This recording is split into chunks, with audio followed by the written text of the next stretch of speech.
Pan z wami i z duchem Twoim. Słowa Ewangelii według świętego Jana. Chwała Tobie, Panie. Jan zobaczył podchodzącego ku niemu Jezusa i rzekł: oto baranek Boży, który gładzi grzech świata. To jest ten, o którym powiedziałem: po mnie przyjdzie mąż, który mnie przewyższył godnością, gdyż był wcześniej ode mnie. Ja go przedtem nie znałem, ale przyszedłem chrzcić wodą w tym celu, aby on się objawił Izraelowi. Jan dał takie świadectwo: ujrzałem Ducha, który zstępował z nieba jak gołębica i spoczął na nim. Ja go przedtem nie znałem, ale ten, który mnie posłał, abym chrzcił wodą, powiedział do mnie: ten, nad którym ujrzysz Ducha zstępującego i spoczywającego na nim, jest tym, który chrzci Duchem Świętym.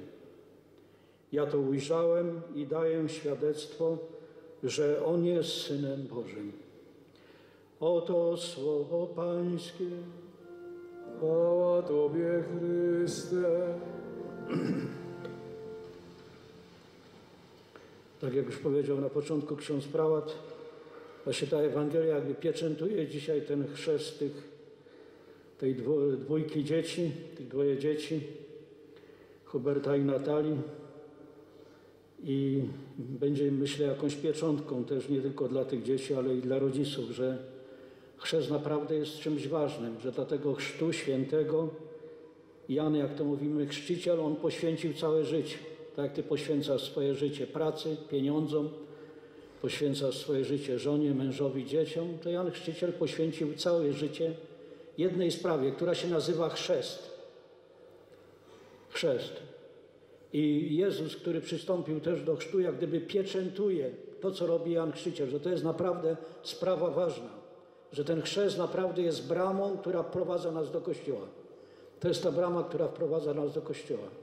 Że stajemy się dziećmi Bożymi. Co to znaczy, że stajemy się dziećmi Bożymi? To znaczy, że mamy Ojca, który się o nas troszczy, który nas kocha, który nas stworzył i który prowadzi naszą historię. I że mamy Matkę też, mamy nie tylko Matkę swoją rodzoną, ale mamy także Matkę Kościół. I ta Matka Kościół nosi w swoim łonie, można powiedzieć, chrzczelnicę. To jest to łono Kościoła. Chrzczelnica jest łonem Kościoła. W chrzczelnicy właśnie rodzą się te nowe dzieci. W tym baptysterium rodzą się nowe dzieci Kościoła. Tak jak z łona kobiety rodzi się dziecko, tak z łona Kościoła, Matki Kościoła rodzą się nowe dzieci. Rodzą się nowe dzieci. I za to dzisiaj Bogu dziękujmy, bo myślę, że wielu z nas zostało ochrzczonych, nie wiedząc o tym, czy nam na tym zależy, nie zależy, ale na pewno zależało na tym rodzicom. Czyli ten chrzest był jakoś ważny dla tych rodziców. I mamy nadzieję, że ci rodzice przekażą także wiarę swoim dzieciom. Bo można powiedzieć, że dla Żyda, można powiedzieć, największą tragedią dla Żyda jest to, że nie przekazał wiary swoim dzieciom. Nie to, że nie dał im wykształcenia, nie to, że oni mają pracę, tylko dla niego największą tragedią jest to, że dziecko jego nie chodzi do kościoła, że nie ma wiary, że nie przychodzi do synagogi, że go Pan Bóg nie interesuje. Tylko go interesuje praca i ten świat i kariera. I to jest największe udręczenie dla Żyda, że nie przekazał wiary dziecku. I tą wiarę przekazujemy oczywiście przez wspólną modlitwę, przez to, że klękamy do wspólnej modlitwy, że czytamy trochę Pismo Święte, bo dziecko jest zapatrzone w ojca, w matkę. Szczególnie figura ojca jest czymś bardzo ważnym w rodzinie, bo poprzez tą figurę ojca dziecko odkrywa Boga jako ojca.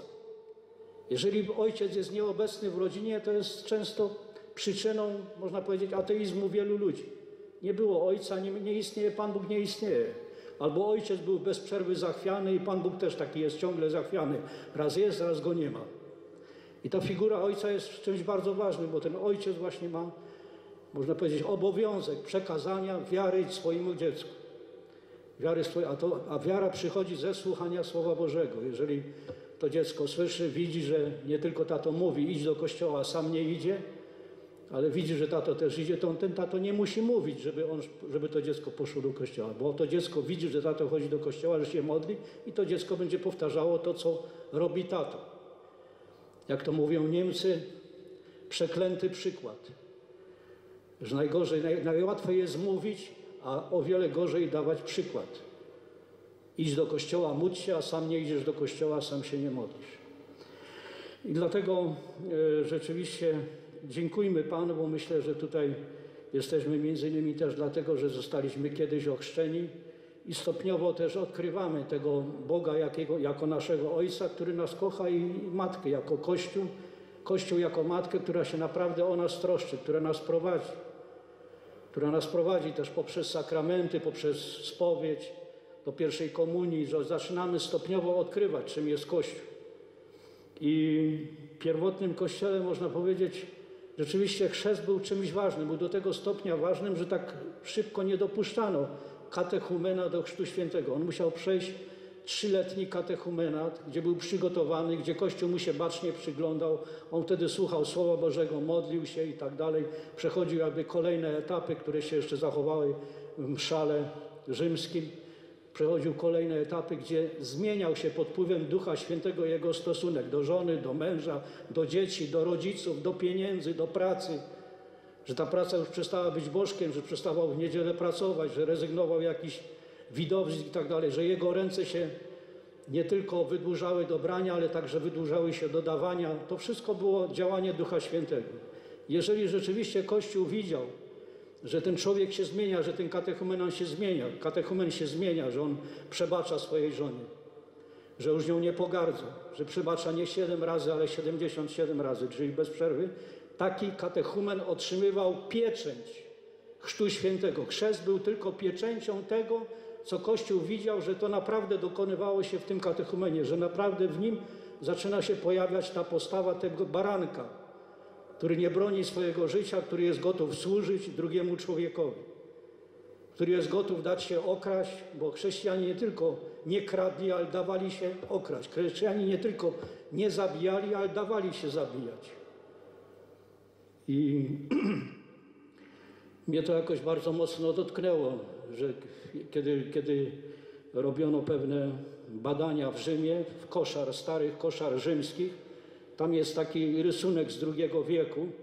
Okazało się, że ten rysunek był zrobiony na ścianie nad łóżkiem jednego z legionistów, młodych legionistów. I tam jest na tym krzyżu jest człowiek z głową osła, a pod krzyżem też się modli człowiek z głową osła. I ja sobie tak pomyślałem rzeczywiście, że tam naprawdę na tym łóżku, na którym mu kolega złośliwie namalował Jezusa z głową osła i tego, który się modli z głową osła, tam naprawdę mieszkał chrześcijanin. Tam naprawdę mieszkał człowiek, który nie bronił swojego życia, który dał się ukrzyżować, który zajmował ostatnie miejsce i koledzy uważali to za głupotę, za to, że to on jest osioł że on jest osioł wśród tych legionistów i że ten, który go tak uczy, też jest osłem. I my wiele razy nie chcemy być zawsze w porządku, nie chcemy być jak traktowani jak osioł. Ale Pan Jezus na osiołku, na tym głupim osiołku wjechał do Jerozolimy. Na tym głupim osiołku Pan Jezus wjechał do Jerozolimy. Na tym upartym osiołku wjechał do Jerozolimy. I Pan Jezus rzeczywiście może posługiwać się nami. Wiele razy jesteśmy podobni do tych osób, którzy są uparci, którzy myślą po swojemu. Ja pamiętam osłach, jak jechaliśmy do klasztoru benedyktyńskiego na Monte Cassino. Osioł stanął w poprzek drogi i 3 godziny stał. 3 godziny się nie ruszył. 3 godziny, z jednej strony stał autobusy, z drugiej strony autobusy. Po 3 godzinach sobie spokojnie poszedł. To jest osioł. Ale Pan Bóg właśnie tym osłem się posługiwał i wjechał do Jerozolimy. Obyśmy rzeczywiście mieli tą pokorę trochę osła i pozwalali się Panu Bogu wykorzystywać do tego, żebyśmy mogli wjechać do tej Jerozolimy niebieskiej, na tą ucztę niebieską. Bo dzisiaj uczestniczymy tutaj w uczcie eucharystycznej, bo w tej uczcie eucharystycznej mogli uczestniczyć tylko ochrzczeni, ci, którzy byli ochrzczeni, bo oni już mieli naturę tego baranka. Już przebaczali, już nie szemrali na swoją rzeczywistość. Już Kościół widział w nich Chrystusa, dlatego byli chrzczeni. I wtedy byli dopuszczani do tej uczty eucharystycznej. Oby rzeczywiście